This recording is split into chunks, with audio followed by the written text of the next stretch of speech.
حدث کے بعد بے وضو ہو جانے کے بعد کیا قرآن مقدس کو پڑھا جا سکتا ہے؟ اسی طرح سے لفظ آخر میں ہے قراءت القرآن و غیر ہی، یعنی قرآن مقدس اور دوسرے وظائف بے وضو پڑھے جا سکتے ہیں یا نہیں پڑھے جا سکتے۔ لیکن صاحب یہاں پر اگر کوئی شخص بے وضو ہے تو وہ شخص قرآن مقدس کی تلاوت بھی کر سکتا ہے، درود شریف بھی پڑھ سکتا ہے، اور کوئی دوسرا وظیفہ کرنا چاہے تو وہ بھی کر سکتا ہے، تاہم قرآن مقدس کو مس نہ کرے۔ ایک بات، اس کا مطلب ہے کہ بندہ بے وضو ہو، کوئی وظیفہ بھی کر سکتا ہے، درود شریف بھی پڑھ سکتا ہے، وہ بھی وظائف میں شامل ہے، اور اسی طرح سے قرآن مقدس کو بھی پڑھ سکتا ہے۔ تاہم ایک اور مسئلہ جو ذکر کیا جا رہا ہے، وقال منصور عن ابراہیم لا باس بالقراءۃ فی الحمام وبکتب الرسالۃ علی غیر وضوء، کیا حمام کے اندر قرآن مقدس کو پڑھا جا سکتا ہے؟ پہلے تو وہ حمام کا تصور ذہن میں رکھیے۔ ہمارے جیسے ہم اس وقت حمام کا لفظ بولتے ہیں تو ذہن میں آ جاتا ہے جیسے ہمارے حجام لوگوں کے ہاں ایک کمرہ کیبن بنا ہوا ہے، وہاں پر ٹوٹی لگی ہے، آگے کواڑ لگا ہوا ہے، لوگ نہاتے ہیں سردیوں کے اندر بطور خاص، جیسے استعمال کیا جاتا ہے۔ لیکن پہلے جو حمام تھا وہ ایسے نہیں تھا، وہ حمام اور طرح سے تھا۔ وہ اور طرح کا حمام کیا تھا؟ وہ ایک بہت جیسے ہمارے سوئمنگ پول، ادھر سے جیسے ہمارے سوئمنگ پول ہیں، وہاں پر ایک نہیں 5 10 15 20 50 آدمی نہا لیتے ہیں۔ یا تو ایک یہ تصور ہے کہ وہاں پر اتنا لمبا چوڑا ہو کہ آدمی ڈبکیاں لگا رہا ہے، جا رہا ہے، آ رہا ہے، وہ پانی کھلا ہے۔ یا دوسرا ایک اور بھی طریقہ کہ یہاں پر پائپ لگے ہوئے، نل لگے ہوئے، وہاں پر 1 2 3 4 5 وہ سارے ارد گرد لگے ہوئے ہیں، اور لوگ وہاں پر بغیر کسی پارٹیشن کے وہ نہا رہے ہوتے۔ لیجیے یہ جہاں پر نہا رہے ہوتے تھے، انہیں بھی کہا جاتا تھا کہ یہ جو نہانے والے لوگ ہیں اب یہ حمام میں نہا رہے ہیں۔ اب یہ حمام میں نہانے کی صورت، حمام کے اندر نہا رہے ہیں، یہ اس وقت کہا جاتا کہ جس وقت ان کی پوزیشن یہ ہوتی کہ ایک ہی جگہ پر نہا رہے ہوتے ہیں، اور یہ اسی سے ہی حمام بنا لیا گیا، ورنہ حمام اصل میں اس سے مراد وہ ایک بڑا تالاب یا اس تالاب کے ارد گرد جگہ جگہ پر نل لگے ہوئے ہیں، اور بغیر کسی پارٹیشن وال کے لوگ وہاں پر نہا رہے ہوتے۔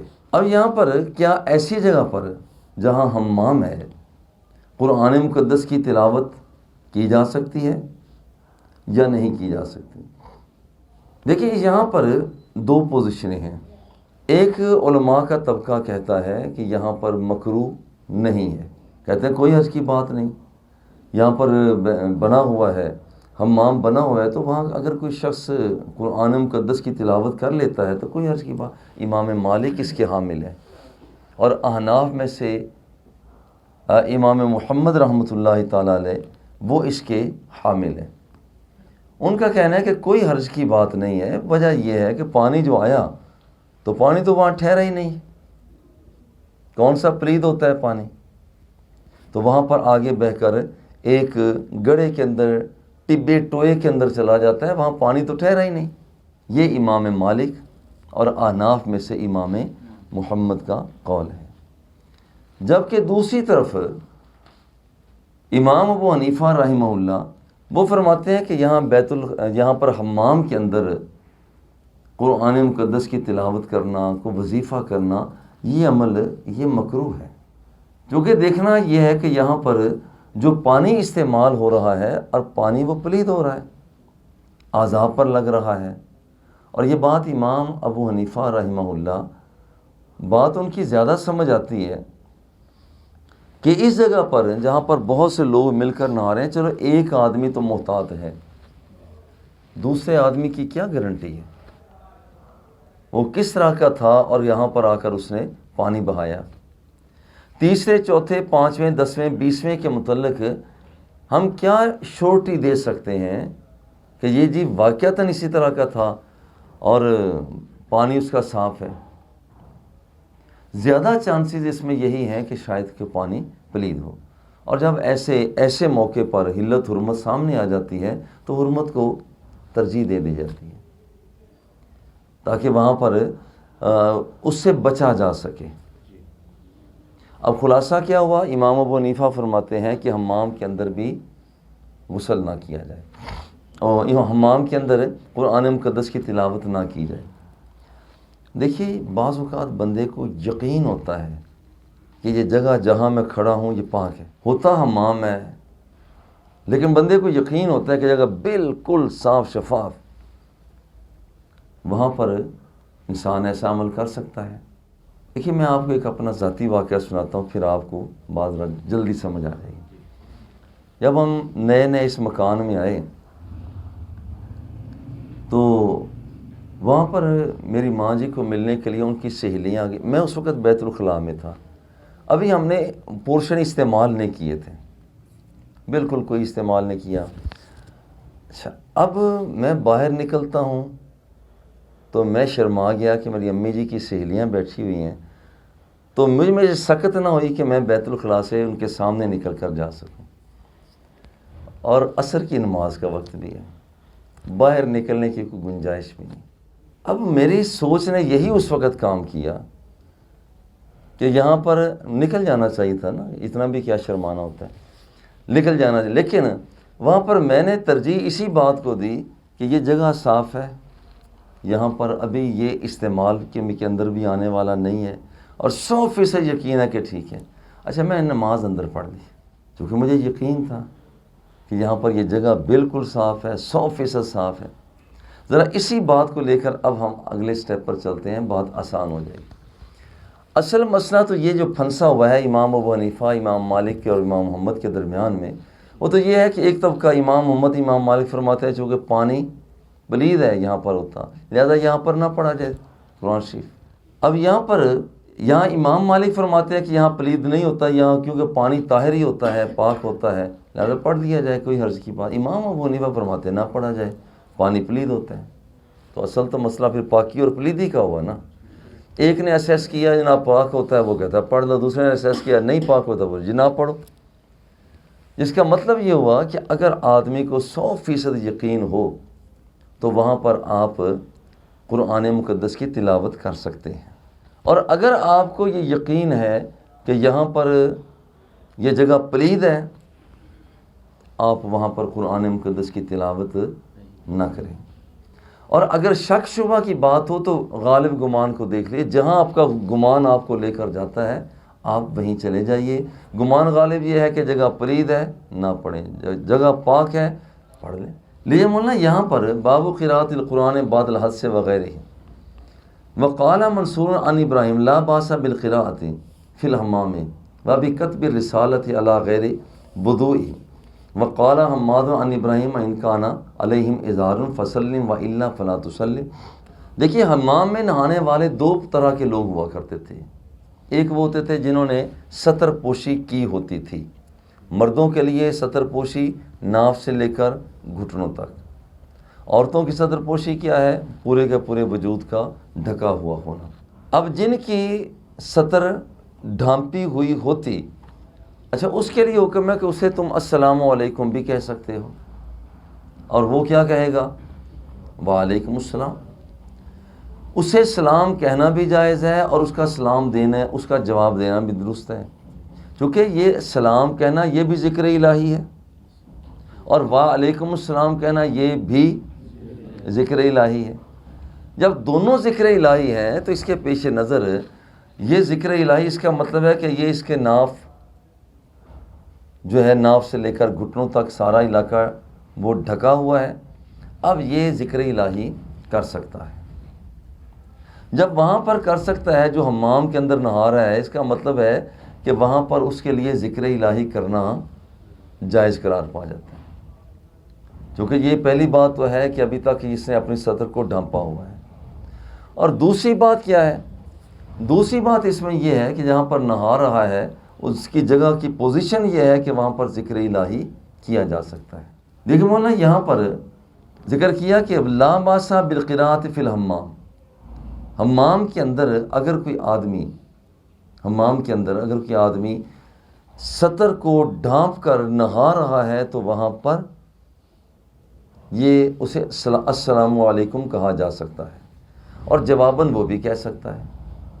اچھا، اسی طرح سے ذات فرمایا کہ وَبِكَتْبِ الرِّسَالَةِ عَلَى غَيْرِ وُضُوءٍ، ایک آدمی کا وضو نہیں ہے، کیا وہ کچھ تحریر کر سکتا ہے؟ قرآن مقدس کو وضو تو اس کا نہیں ہے، وضو کے بغیر کسی چیز کا تحریر کرنا یہ کیسا ہے؟ امام ابو یوسف رحمہ اللہ وہ فرماتے ہیں کہ اگر جیسے یہاں پر یہ کتاب ایک پھٹی کے اوپر پڑی ہوئی ہے، یہ بندہ بے وضو ہے، تو زمین پر ایک چیز پڑی ہوئی ہے اور وہاں پر اس کو ہاتھ نہیں لگا رہا، تو وہاں پر صحیفہ مقدس اوراق یہاں پر لکھنا چاہ رہا ہے، تو اس میں اگر لکھنا چاہتا ہے لکھتا رہتا ہے تو اس میں کوئی حرج کی بات نہیں ہے۔ لیکن ساتھ ہی ساتھ امام محمد رحمہ اللہ وہ فرماتے ہیں کہ مستحب یہی ہے کہ نہ لکھے، بہتر بات یہی ہے کہ یوں بھی نہ لکھے، چونکہ اصل مقصد یہ ہے کہ اللہ جل جلالہ ارشاد فرماتا ہے کہ قرآن مقدس کو صرف پاک اور صاف لوگ مس کریں، لا یمسہ الا المطہرون، وہ طہارت والے لوگ اسے ہاتھ لگائیں۔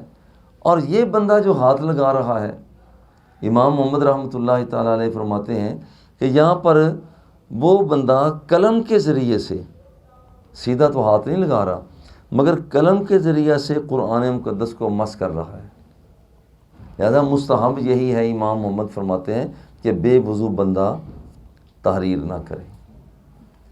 اور تھوڑی سی بات اور آگے بڑھ جاتی ہے، ہمارے اس دور کے اندر ہمارے بچے نوجوان جو کمپیوٹر کو آپریٹ کرتے ہیں، وہاں پر بیٹھے کی بورڈ پر بیٹھے ہوتے ہیں، لکھتے رہتے ہیں، مقدس چیزیں آتی ہیں، کیا یہ بھی بے وضو کر سکتے ہیں؟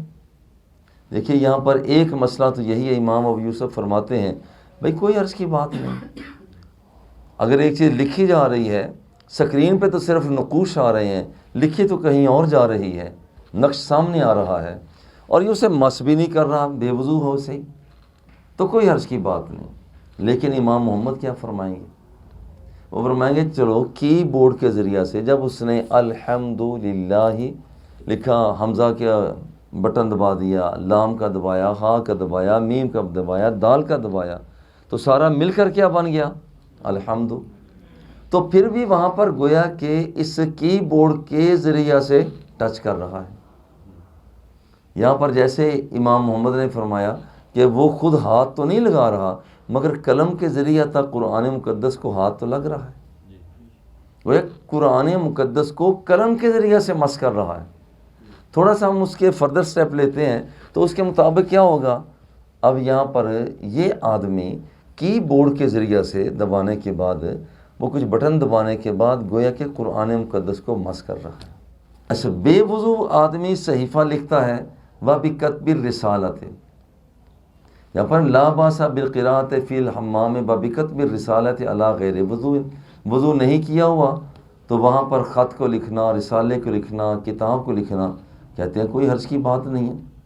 اے بکتابۃ الرسائل التي لا يخلو عن القرآن والاذکار وفی بعضها ویکتب بلفظ المجہول، دیکھیں جس کے اندر ہر وہ کتاب جس کے اندر قرآن مقدس لکھا جائے، جیسے ہمارا رسالہ، یہ ہمارے بیٹا جی رسالہ لکھتے ہیں، تو کیا بے وضو بھی ہاتھ لگا سکتے ہیں ایسی تحریر؟ پہلے کاتب ہوتے تھے، آج کل کاتب تقریباً وہ بالکل ختم تو نہیں، لیکن یہ بات ان کی تعداد ذرا کمزور ہوتی چلی جا رہی ہے۔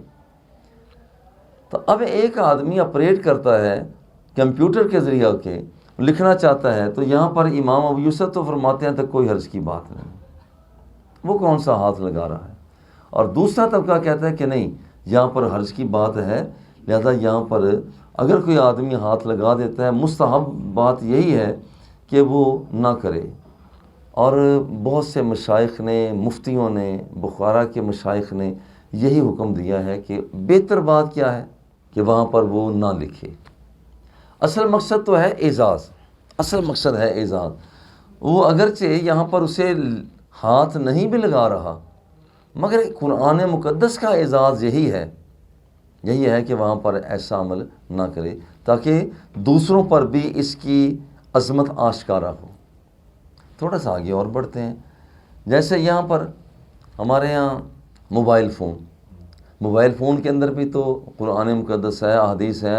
جتنی کتابیں ہمارے پاس یہاں نہیں ہیں پڑھی ہوئی، جتنی ہمارے موبائل کے اندر کتابیں موجود ہیں. اور میرے خیال ان کتابوں کو اگر دیکھنا چاہیں تو وہ پورا کمرہ بھر جائے. اتنی کتابیں ہیں، قرآن مقدس ہے، احادیث کی کتابیں. اچھا، اسے بیت الخلاء میں لے جانا کیسا ہے؟ پہلی بات تو یہ ہے کہ آپ دیکھیے، ایک فقہاء نے بات لکھی ہے، جو تعویذ ہوتا ہے نا، اگر تعویذ کھلا ہوا ہے تو اسے بیت الخلاء میں نہیں لے جا سکتے، اور اگر تعویذ بند کیا ہوا ہے، ٹائٹ ہے، بند ہے، تو اس وقت آپ بیت الخلاء میں لے جا سکتے ہو. بالکل اسی طرح سے چونکہ وہاں پر تعویذ کی صورت ہے کہ جس وقت وہ بند ہے تو اب تو کوئی اثرات باہر کے اندر اور اندر کے باہر وہ نہیں ہے، لہذا وہاں پر اسے لے جایا جا سکتا ہے. اچھا، اسی طرح سے ہمارا موبائل فون، اگر اس کے سامنے اس کی سکرین پر کوئی ایسی چیز موجود نہیں ہے، بند پڑا ہوا ہے، ڈیٹا ہے مگر اندر ہے، فیڈ ہے، چونکہ ظاہر نہیں ہے لہذا ہم لے جا سکتے ہیں. اور دوسری چیز ہے کہ اس کے اندر ڈیٹا فیڈ ہے، تو اگر عمل ہم یوں کرتے ہیں کہ بہتر بات یہ ہے کہ نہ لے جایا جائے. تو اس کو میرے خیال اس تناظر میں لے لیا جائے کہ اگر آدمی گھر کے اندر موجود ہے پھر تو اپنا موبائل رکھ کر اندر جانا چاہیے، کیونکہ احتیاطی طور پر احتیاط کر لی جائے. جیسا کہ امام محمد نے فرمایا، مستحب عمل کیا ہے؟ مستحب عمل یہ ہے کہ قلم کے ساتھ بھی نہ لکھے، اور مشائخ بخارا نے بھی فتویٰ اسی پر دیا ہے. اب اس انداز میں جیسے امام محمد فرماتے ہیں کہ اس کے مطابق نہ ہی لکھے، اس طرح سے آج بھی چاہیے کہ اگر موبائل کے اندر کوئی ایسا ڈیٹا موجود ہے تو اسے احتیاط کے ساتھ گھر میں ٹیلی فون کو رکھ کے اگر اندر جا سکتا ہے تو رکھ کر جائے، باہر رکھے پھر اندر جائے. ہاں، اگر سفر میں ہے وہ اگر باہر رکھ کر جائے گا تو منوع چوری ہو جائے گا، لوگ لے جائیں گے، پتہ بھی نہیں چلے گا. ایسے حالات میں پھر ان فقہاء سے فائدہ لے لینا چاہیے، ان کے فتووں سے فائدہ لیا جائے کہ وہاں پر جیب کے اندر رکھا جائے، رکھ کر ہی بیت الخلاء میں آپ چلے جائیں، کیونکہ وہاں پر ابھی کوئی ٹیلی فون پر، کوئی ظاہر سکرین پر کوئی ایسی چیز واضح نہیں ہے. اچھا صاحب، تو کہتے ہیں کہ یہاں پر جو چیز قلم کے ساتھ لکھی جا رہی ہے، بندہ بے وضو ہے، امام محمد کے مطابق بہتر بات یہ ہے کہ وہ نہ لکھے. دیکھیں، ہماری جیب کے اندر پیسے ہوتے ہیں، بعض اوقات اس پر نوٹوں کے اوپر بھی پہلے تو ایک لفظ لکھا ہوتا تھا محمد یعقوب، آج کل تو شاید نہیں لکھا ہوگا یا لکھا ہو. لیکن یہ چیزیں بھی اگر ایک آدمی لے کر جاتا ہے تو اس کی پوزیشن کیا ہوگی؟ اگر لپٹی ہوئی ہیں ایک آدمی کے بٹوے کے اندر ہیں تو وہ لے جائے، اس کے احتیاط بھی زیادہ ہے. میں ایک مرتبہ ملتان میں پڑھتا تھا تو میری جیب کے اندر وہاں پر طالب علموں کا شناختی کارڈ ہوتا ہے، بس یہی ان کا کارڈ ہوتا ہے، یہ ان کا سفری سہولت ہوتی ہے. وہ میں نے اس کے اندر کچھ چیزیں تھیں تو میں نے کہا کہ میں اسے رکھ دیتا ہوں اوپر تاکہ بیت الخلاء میں جاؤں گا تو وہ اندر نہ جائے. اچھا، میں بھول کر کمرے میں آ گیا، جب مجھے یاد آیا واپس گیا ہوں، چلو یہ شکر ہے کہ وہ کارڈ تو پڑا ہوا تھا مگر پیسے سارے غائب تھے. وہ کسی نے مہربانی یہی کی کہ یہ طالب علم میں تنگ ہوگا، چلو پیسے تو لے لو. اس نے ظلم بہت کیا طالب علم کے ساتھ، تو یہ ظلم کرنا یہ تو اور زیادہ ظلم بڑھ جاتا ہے. اچھا دیکھیں، یہاں پر وہ میرا بٹوا چوری کیوں ہوا؟ وہ میرا جو شناختی کارڈ تھا، آئیڈینٹی کارڈ تھا، وہ چوری کیوں ہوا؟ اس لیے کہ میں نے وہاں رکھ دیا. اور اگر میں وہاں نہ ہوتا، سفر کے دوران ہوتا، تو کتنی دقت اور تکلیف ہوتی. لہذا اگر لپٹا ہوا ہے، اگر وہاں پر جیسے تعویذ اگر بند ہو، لپٹا ہوا ہو، پتری کے اندر ہو تو پھر آپ لے جا سکتے ہیں، اور اگر لپٹا اور نہیں ظاہر ہے تو پھر آپ نہیں لے جا سکتے. چونکہ چیز اندر ہو حکم اور ہوتا ہے، باہر ہو حکم اور ہوتا ہے. یہی خون پلید ہے نا، یہی خون پلید ہے، پیشاب ہے، پخانہ ہے، جب تک اندر ہے وضو ہے، قرآن شریف بھی پڑھا جاتا ہے، حدیثیں بھی پڑھی جاتی ہیں، سب کچھ ہے. لیکن جیسے ہی یہ خون باہر آتا ہے، لو مولانا وہاں پر وہ پہلے جیسا پروگرام اب نہیں چل سکتا. تو چیز اندر ہو باہر ہو، اس کے دونوں کے احکام مختلف. وَيُكْتَبُ الرِّسَالَةُ عَلَى غَيْرِ وُضُوءٍ، اور وضو کے بغیر بھی کسی ایسے رسالہ کو، کتاب کو لکھا جا سکتا ہے کہ وہاں پر لکھا جا سکتا ہے. قلم آدمی کے پاس ہے، وہاں پر دو صورتیں ہیں، زمین پر صحیفہ پڑا ہوا ہے یا زمین پر نہیں پڑا ہوا. زمین پر صحیفہ پڑا ہوا ہو، امام یوسف فرماتے ہیں کوئی حرج کی بات نہیں، مگر امام محمد فرماتے ہیں کہ نہیں، پھر بھی حرج کی بات ہے. وقال حماد عن ابراہیم ان کان علیہم ازار فسلم، اور اگر کسی کے اوپر چادر ہے تو تم اسے السلام علیکم کہہ دو. بھائی اس باب میں وہاں پر جب ذکر کا بات چلتا ہے، سلام کا کیا ہے؟ کہتے ہیں کہ یہاں پر جو سلام ہے، تسلیم جو ہے، وہ بھی ذکر الہی میں ہے. اور اس سے بات ذرا آگے اور بڑھائیں، اگر کوئی آدمی کہہ رہا ہے السلام، تو یہ قرآن مقدس کا حصہ بھی ہے. اور جب کوئی آدمی جنبی ہوتا ہے تو اس کے لیے حکم ہے قرآن نہ پڑھے، لیکن یاد رکھیے کہ ذکر الہی کی نیت سے اسے پڑھا جا سکتا ہے. ذکر الہی کی نیت سے قرآن مقدس بھی جنبی آدمی پڑھ سکے گا، مگر نیت کیا ہوگی؟ ذکر الہی کی. کہ ذکر الہی کی، میں تو اللہ کا ذکر کر رہا ہوں، اللہ کا ذکر کر رہا ہوں، تو وہ بغیر وضو کے بھی کیا جا سکتا ہے. تو فرمایا کہ یہاں پر جس وقت تمہیں السلام کہو گے تو وہ فسلم وَإِلَّا فَلَا تُسَلِّمْ، ورنہ اسے سلام نہ کہ لِأَنَّ التَّسْلِيمَ مِنَ الْأَذْكَارِ وَبِهِ يُنَاسِبُ ترجمہ. کہتے ہیں کہ یہ ترجمہ الباب کی اس طرح سے مناسبت ہے کہ سلام کرنا چونکہ ذکر الہی میں شامل ہے. اگر ایک آدمی ننگا ہے تو اسے السلام علیکم نہ کہو. آپ نے سنا ہوگا کہ جو بندہ بیت الخلاء میں اسے سلام نہیں کہنا چاہیے. بھئی یہ نہیں، ایک آدمی بیت الخلاء میں ہے مگر اس نے ابھی تک کپڑے پہنے ہوئے ہیں تو اسے سلام کہہ دو، کوئی حرج کی بات نہیں. حدثنا اسماعیل قال حدثني مالک عن مخرمۃ بن سلیمان. کچھ سادہ لوگ ایسے بھی ہوتے ہیں کہ اندر جب نہانا ہوتا ہے تو کلمہ پڑھ پڑھ کر نہاتے ہیں، لا الہ الا اللہ محمد الرسول اللہ، اور یہ دیہاتوں کے اندر زیادہ کرتے ہیں. ان کی آواز باہر تک آ رہی ہوتی ہے، حالانکہ نہانے کے لیے اتنا کافی ہے، صرف اتنا کافی ہے کہ آدمی نے پانی کو بہا لیا ہے، کلی کر لی ہے، ناک میں پانی ڈال لیا، اس کے علاوہ اور کچھ نہیں ہے. یہ کلمہ پڑھ پڑھ کے کرنا، یہ ان لوگوں کی تسلی تو ہوتی ہوگی لیکن ایسا عمل کرنا نہیں چاہیے. اچھا یہ ان لوگوں کے لیے جائز بھی ہے. دیکھیں جو نلکے پر کھاڑے پر نہا رہے ہوتے ہیں گاؤں کے اندر، وہاں پر تو پلیدی نہیں ہوتی، نلکا ہوتا ہے نا، نل ہوتا ہے، وہاں پر نل کو دبایا جا رہا ہوتا ہے اور اس کے ساتھ نہایا جا رہا ہوتا ہے، اور وہاں پر کلمہ شریف پڑھ بھی لیتا ہے تو کوئی حرج کی بات نہیں، چونکہ وہاں پر ابھی اس کا سطر جو ہے نا وہ ڈھانپا ہوا ہے. عن قریب مولا ابن عباس ان عبداللہ ابن عباس اخبرہ انہ بات لیلۃ عند میمونہ. حضرت عبداللہ بن عباس رضی اللہ تعالیٰ عنہ نے ایک مرتبہ حضرت سیدہ میمونہ رضی اللہ تعالیٰ عنہا کے پاس، جو حضور کی بیوی ہیں، ہماری امی جی ہیں، اور یہ جو رات گزارنے والے ہیں حضرت عبداللہ بن عباس، ان کی وہ انٹی تھیں، خالہ تھیں. وَيَا خَالَتُهُ فَاسْتَجَعْتُ فِي أَرْضِ الْوِسَادَةِ.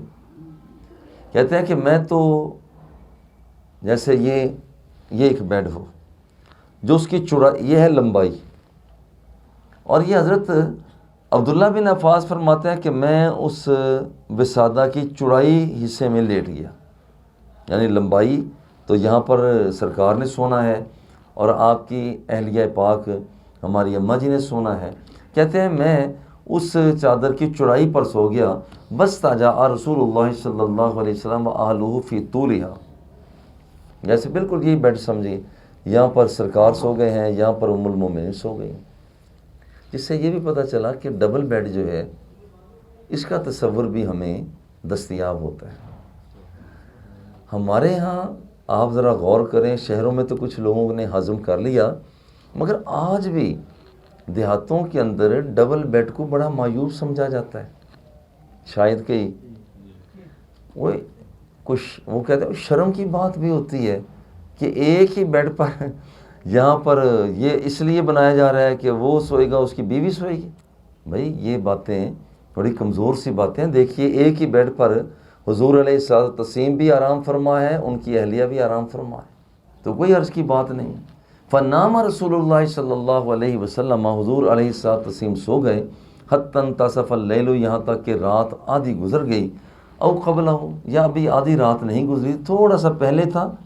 بقلیل او بعدہ بقلیل، یا تھوڑا سا آدھی رات کے بعد کا واقعہ، یا راؤنڈ اباؤٹ وہ بس قریباً آدھی رات تھی، یا تھوڑا سا پہلے تھا آدھی رات سے، یا تھوڑا سا بعد میں تھا. فاستيقظ رسول اللہ صلی اللہ علیہ وآلہ وسلم، حضور علیہ الصلوۃ والتسلیم بیدار ہوئے. فجلس یمسح النوم عن وجهه، حضور علیہ الصلوۃ والتسلیم اپنے چہرے سے اپنے ہاتھوں کے ساتھ نیند کو دور فرما رہے تھے. دیکھیے حضور علیہ الصلوۃ والتسلیم کا بڑا باکمال انداز تھا. یہ نیند کو دور کیا جا رہا ہے، ایسا نہیں ہے کہ کوئی آنکھیں چندھائی ہوئی ہیں، ایسا نہیں. نیند کو دور کرنے، جیسے ہمارے کہتے ہیں لا الہ الا اللہ، اٹھتے ہی لوگ ایسے کیا کرتے ہیں. اچھا، ورنہ یہ ہے کہ حضور علیہ کانت صبیان یصبحون رمسن شاسن ویصبح النبی صلی اللہ علیہ وسلم دہینا کحیلا. بچپن میں ہی حضور علیہ الصلوۃ والتسلیم کی پوزیشن یہ تھی، دوسرے بچے بیدار ہوتے ہیں نا تو ان کی آنکھیں وہ چندھیائی ہوتی ہیں اور ان پر مواد آتا ہے اور بال بڑے بکھرے بکھرے سے ہوتے ہیں. مگر عجیب بات یہ ہے، حضور علیہ الصلوۃ والتسلیم جس وقت سونے کے بعد بیدار ہوتے تھے تو قدرت کی طرف سے دو کام ہوتے تھے. ایک تو حضور علیہ الصلوۃ والتسلیم کے سر مبارک پر تیل لگا ہوتا تھا، اور دوسرا یہ ہے کہ سرکار کی آنکھوں میں سرما لگا ہوا ہوتا تھا. سبحان اللہ. فجلس یمسح النوم عن وجهه بیدہ ثم قرأ العشر الآیات الخواتم من سورۃ آل عمران. پھر حضور علیہ الصلوۃ والتسلیم نے سورہ آل عمران کی جو آخری 10 آیات ہیں اٹھتے ہی آپ نے پڑھی ہیں. اس کا مطلب ہے کہ ابھی تو آپ نے وضو فرمانا ہے. وضو فرمانے سے پہلے بھی، کسی بھی شخص کے وضو کرنے سے پہلے بھی وہ بے وضو ہی کیوں نہ ہو تو وہ قرآن مقدس کی تلاوت کر سکتا ہے. ثم قام الی شن معلقۃ، پھر حضور علیہ الصلوۃ والتسلیم قریب ہی ایک مشکیزہ لٹکا ہوا تھا تو آپ اس کے قریب گئے. فتوضأ منہا، آپ نے وضو فرمایا. فاحسن وضوءہ، اور وضو آپ نے بہترین طریقہ سے فرمایا. 2 طرح کی سرکار وضو فرمایا کرتے تھے، ایک اجمالی وضو اور ایک تفصیلی وضو. اجمالی وضو میں یہ ہوا کرتا تھا کہ وہاں پر آپ کا ہاتھوں کو دھو لینا، مس کر لینا، یعنی پانی کا ہلکا استعمال ہوتا تھا. اور تفصیلی وضو میں کیا ہوتا؟ تفصیلی وضو میں ہوتا کہ سارے کا سارا حضور علیہ السلام سے پانی خوب بھی استعمال فرما لیتے، بھرپور طریقے سے وضو فرماتے. وضو بہترین کیا. ثم قام یصلی، پھر حضور علیہ السلام کھڑے ہو گئے، نماز پڑھنے لگے. ابن عباس فرماتے ہیں کہ میں بھی سرکار کے ساتھ کھڑا ہو گیا. فصنعت مثل ما صنع، اور جو کچھ حضور نے فرمایا تھا تو میں بھی اسی طرح سے کرنے لگا. مثلا کیا کہ آپ نے آخری سے آیات پڑھی ہیں، سورہ آل عمران کی 10 آیات پڑھی ہیں، تو وہاں پر کہتے ہیں کہ میں بھی پڑھنے لگ گیا، میں نے بھی پڑھی ہیں. اور پھر اس کے بعد حضور علیہ السلام نے وضو فرمایا. ثم ذهبت فقمت الى جنبه، تو میں بھی جا کر حضور کے پاس کھڑا ہو گیا، میں کھڑا ہو گیا بائیں جانب. اب حضور نے کیا فرمایا؟ اب دیکھیں تہجد پڑھی جا رہی ہے، نفل پڑھے جا رہے ہیں. پہلی بات تو یہ ہے کہ یہ اب اقتدا کر رہے ہیں نا. حضرت ابن عباس حضرت ابن عباس سے بھی اقتداء کر رہے ہیں حضور کی کہ جو سرکار پڑھیں گے میں بھی پڑھوں گا. سرکار تو نفل پڑھ رہے ہیں، جس سے پتہ چلا کہ نفلوں کی جماعت بھی ہو جاتی ہے. دوسری بات کا یہ احساس ہوا کہ امام صاحب پہلے شروع کر چکے ہیں اور ابھی دوسرا آدمی اوپر سے آیا ہے اور وہ اتنا کہتا ہے جی میں بھی آپ کے ساتھ نماز پڑھ رہا ہوں. گویا کہ جو امام پہلے از خود اپنی انفرادی نماز پڑھ رہا ہے اس کے ساتھ کوئی دوسرا آدمی بھی نماز ادا کر سکتا ہے. فوادہ یادہ الجمنہ علی راسی، حضور علیہ الصلوۃ والتسلیم نے اپنا دایاں ہاتھ میرے سر پر رکھا. وآخذ بأذنی الجمنہ یفتل فصلی رکعتین. اب ہوا کیا ہے؟ ہوا یہ کہ حضور علیہ الصلوۃ والتسلیم نے وہاں پر اپنے دائیں ہاتھ کے ساتھ فرماتے ہیں کہ میرے سر پر رکھا. وآخذ بأذنی، اور میرے کان کو پکڑ لیا. کان کو پکڑ کر پیچھے سے آرام سے آپ کو اپنے ساتھ دائیں طرف کر لیا. جس کا مطلب ہے کہ اگر کوئی بندہ ایک ہو امام کے ساتھ، ایک آدمی ہے تو اس کے دائیں طرف کھڑا ہونا چاہیے. وآخذ بأذنی الجمنہ، تو میرے دائیں کان سے پکڑا. یفتلھا، تو پھر حضور علیہ الصلوۃ والتسلیم نے ہلکا سا اسے مروڑا بھی صحیح. یفتلھا فصلی رکعتین، پھر 2 رکعت نماز ادا سرکار نے فرمائے. ثم رکعتین ثم رکعتین ثم رکعتین ثم رکعتین ثم رکعتین، یعنی 12 رکعت آپ سرکار نے عطا فرمائی. 6 مرتبہ ہو گیا نا، اور 6 2 12، 12 رکعت حضور علیہ الصلوۃ والتسلیم نے ادا فرمائی. ثم اوتر، پھر آپ نے وطر ادا فرمائی. ثم استجاع، پھر آپ آرام فرما ہوئے. حتیٰ اتاہ المؤذن، یہاں تک کہ حضور علیہ الصلوۃ والتسلیم کے پاس مؤذن آئے. فقام فصلی رکعتین خفیفتین، پھر حضور علیہ الصلوۃ والتسلیم نے فجر کی 2 سنتیں ادا فرمائیں. فجر کی 2 سنتیں ادا فرمائیں. فصلی رکعتین خفیفتین، 2 خفیف سی ہلکی سی سنتیں ادا کی.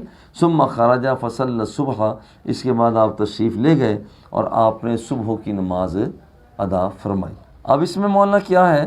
اس میں یہ ہے کہ حضور علیہ الصلوۃ والتسلیم نے 12 رکعت، عمومی طور پر آپ کی 8 رکعت ہیں، اور کم از کم 2 رکعت بھی وہاں پر تہجد کی موجود ہے. اللہ جل جلالہ ہمیں نیکی کی توفیق عطا فرمائے. وصلی اللہ تعالی علی حبیبہ و آلہ و اصحابہ.